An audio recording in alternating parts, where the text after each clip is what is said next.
Hi, I'm Roseanne Torres of Torres Law Group, and I wanted to talk to you today about my firm that's been in existence for almost 10 years in downtown Oakland. We practice personal injury, criminal defense, family law, and bankruptcy. So today I want to talk to you about criminal defense. And why I became a criminal defense attorney is because I was a prosecutor for 2 years in Stockton, California.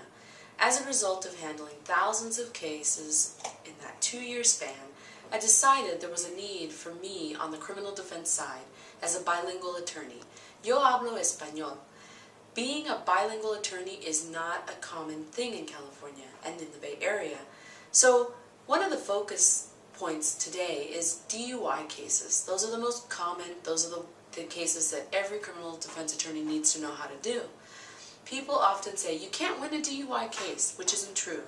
There's a lot of things you can do to uncover faults in the prosecutor's case. So just to cover the basics, if you were arrested for a DUI, you only have 10 days from that calendar date to call the DMV and reserve a hearing.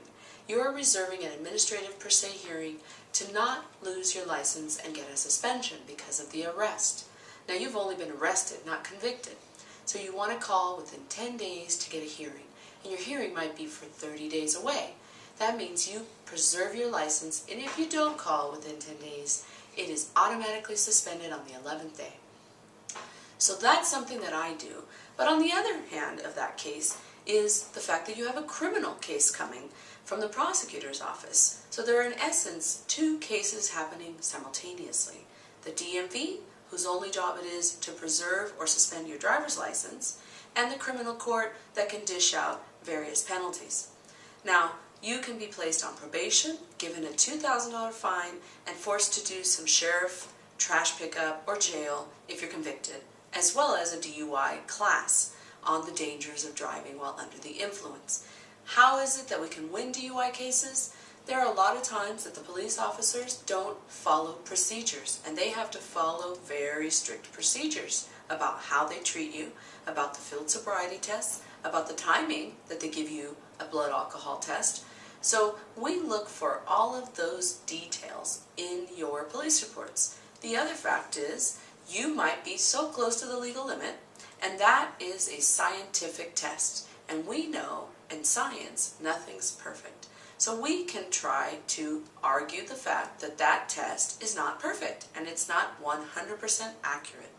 So there's various ways we can attack the prosecutor's case and potentially win your case. So based on a consultation with an attorney who's experienced like I am, you can know where you stand. If you try to handle the case on your own because you just assume you're going to lose, like people commonly think, you don't stand a chance. You want to talk to an attorney, and my consultations are free, 1-800-601-3385. Thank you for listening. Roseanne Torres at Torres Law Group.